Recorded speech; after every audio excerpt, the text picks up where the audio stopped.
De stakingen bij het distributiecentrum van Albert Heijn binnen nog hield niet aan de gang. Daardoor krijgen supermerken maar mondjesmaat vracht binnen. Dat betekent een soort lege vakken.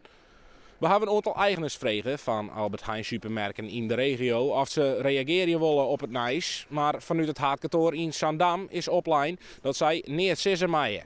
Maar kunnen klanten dan nog wel krijgen wat ze hebben willen? Ja, nee, ik kon niet alles krijgen. Nee. En nou moet je nog naar een andere supermarkt of is dat een beetje standaard? Nou, ik heb er geen haast mee, maar ik kon het niet krijgen. Nee. Ik ga nog een orenwinkel waar ik altijd in en komt de boodschapje, dus daar neem ik dan de rest mee. Dus je moet even een beetje skipperen denk ik. Ja, je moet je wat aanpassen. Het is net oors.